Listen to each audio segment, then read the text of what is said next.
Greetings and welcome back to CK3. This is the fourth episode of our Sicilian run, which unfortunately is not truly Sicilian yet because we didn't manage to adopt the Sicilian culture yet.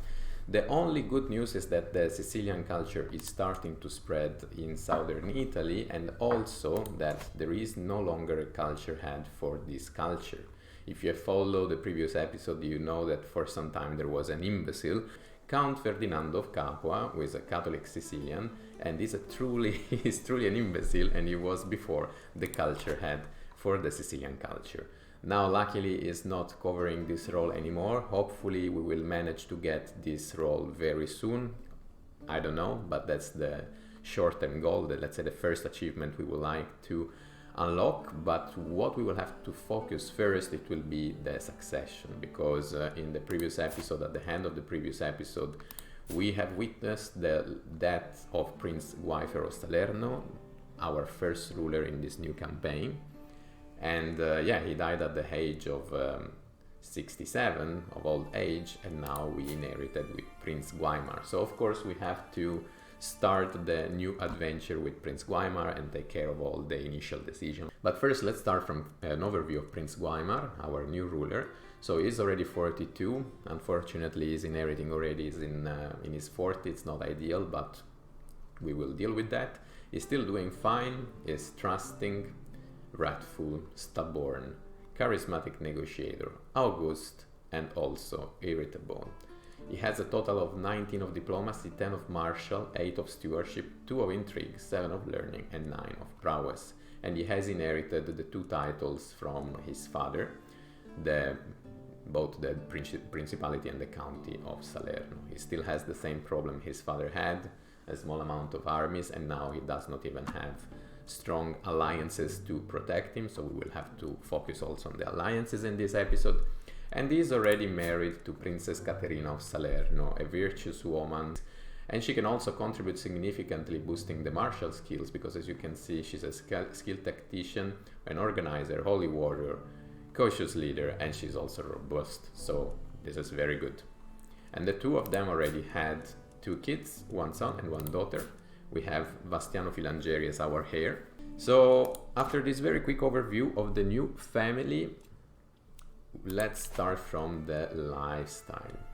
Of course, our new ruler, exactly like his father, he has a strong focus in diplomacy, so let's go into this direction as well. He already unlocked all the traits, all the perks from the August lifestyle, from the August tree, and I will say, exactly like his father, we could try to get the ones from diplomat, even though the very first we will unlock probably is groom to rule, even though we only have a daughter now who is still a child.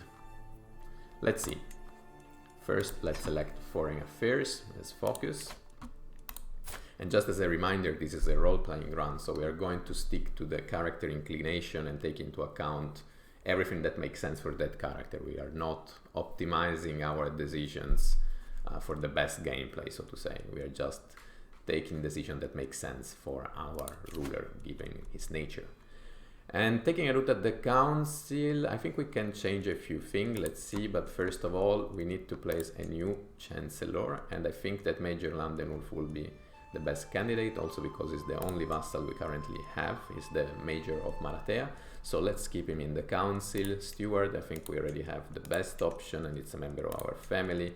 For Marshal, we also have currently the best option, one of my champions. For the Spy Master, of course it's not the best to have Simone Filangeri, who has only 8 of intrigue. We could go for Vito Filangeri, my nephew. He has 17. Let's do it. Let's bring a family member, another family member here, but with better stats. The bishop has only 4 of learning, so not a very good start, but at least he's already having a good opinion, a positive opinion of us, so we don't need to sway him. And honestly, I don't need to sway or seduce my wife as well, also because she's already kind of old, so I don't think she will be able to give me other kids. And we have the problem that we are quite exposed. We do not have alliances that we can make because we don't have additional kids. What we can do maybe is reforming our men-at-arms. Okay, let's have these 2 units of bowmen and 1 of light horsemen. And I think we can remove the pause and start our new adventure with our new ruler.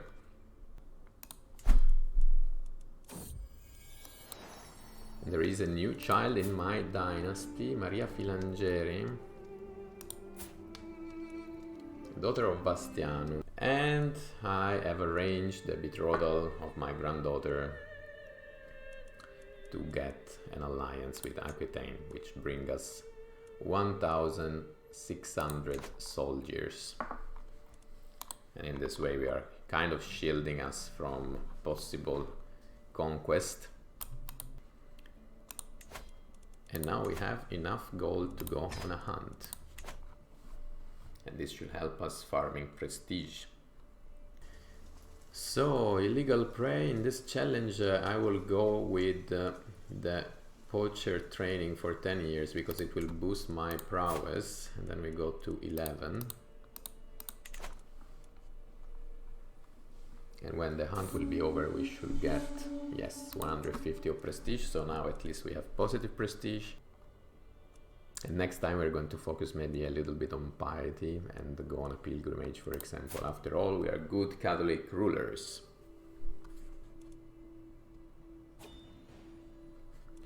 My ally, this is a war I inherited from my father, but basically my ally were defeated. I never really tried to do anything there, so fine for me.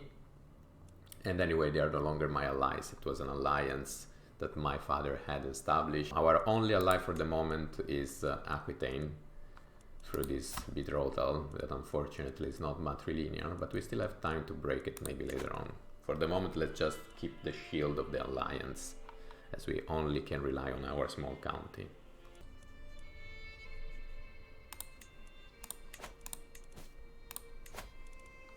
Anselperga can marry, and this will be another chance actually to form another alliance. I have exposed that Simone murdered Slavena. No, Simone, you are a member of my family. Why have you killed your rival, who moreover was the wife of Guifer Filangeri? Terrible, terrible. We need an alliance, we need a strong alliance. Let's try with the matrilinear. Are we luckier this time? Not really. But I might be fine.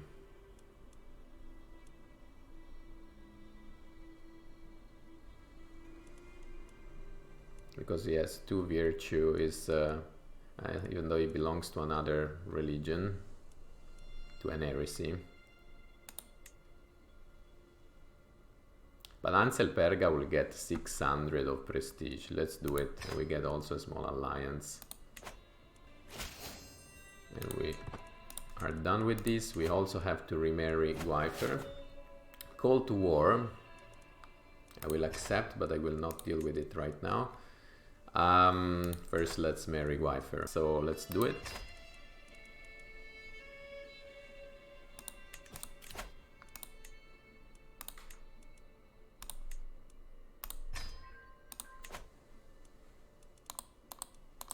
My mother Landelaika died. Anselperga Filangeri got 1 additional martial trait because of the Groom to Rule perk that we just unlocked.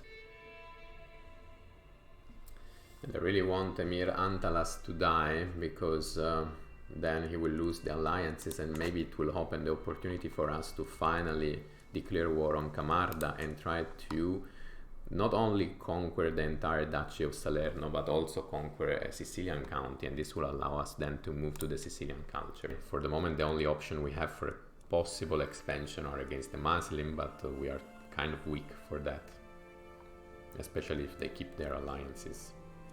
We have to find the right moment, but hopefully we will have our first expansion in this episode.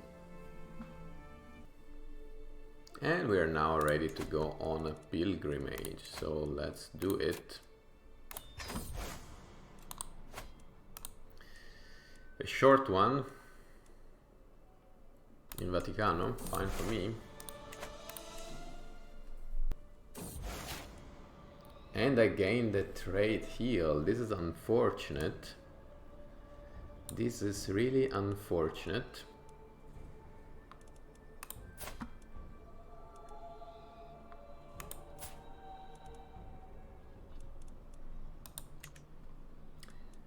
Both Guaimar and his son are healed. That's terrible, guys. I will not give up, first of all, because I want to try our luck here, and also because our character is stubborn, so of course he will not give up. And of course there is the risky dice. Should he die, at least we will be ready to inherit with his son, who is unfortunately sick as well. But let's see. I hope we are not so unlucky to die with him and also with our son. That will be extremely, extremely bad. You are a strong Catholic ruler. Your fate will keep you alive. And he managed to reach Rome. I'm now known for my faith. But recover, my friend, recover. That's the most important thing. We have a renowned physician, by the way, so I am hopeful. And this is very good. Emir Antalas died. Which means that now this little boy, Emir Kenan ibn Antalas, has no allies anymore. He has no children that he could try to use to get alliances, and he's already busy in this war. And I believe that this might be the right time to declare war. I just want to lose the trade heal, and then I will try to get Camarda. Okay, I lost the trade heal, and so it is time now to declare war against this little boy for the county of Camarda. It will cost us 80 of piety, but hopefully it will be a quick one. Maybe I should call some allies, I don't know.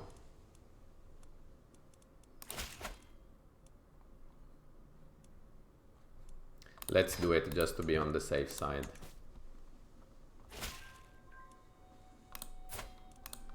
I mean, of course, Aquitaine is quite distant, he will need time to join, but let's see. I hope I can manage on my own, but let's see.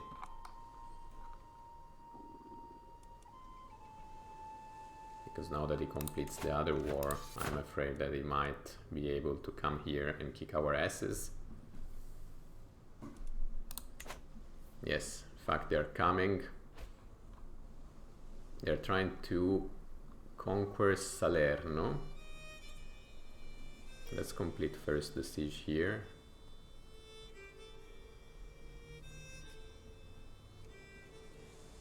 They have only 3 champions. We should be able to defeat them in theory. And also we already got Camarda.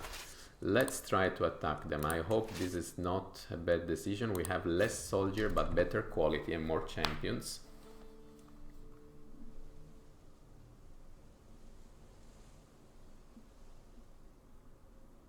Can we manage? The Battle of Policastro. Seems we are managing.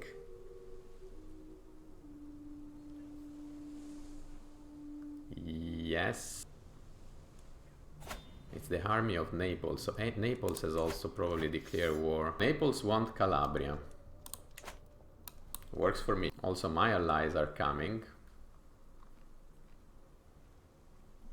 Very good. Let's wait to reunite with them. Okay, and now all together, let's move there. We have 2,000 men and good quality. I could even try to challenge Naples. I don't want them to expand to Calabria. We will see.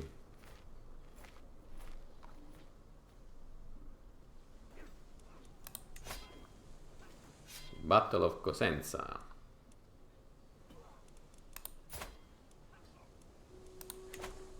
Very good. Now we can go back to Camarda because they will try to free it from our occupation, and I'm leading the army myself. Maybe that's not exactly the ideal, but let's do it. Plus 41%, we have almost engaged them.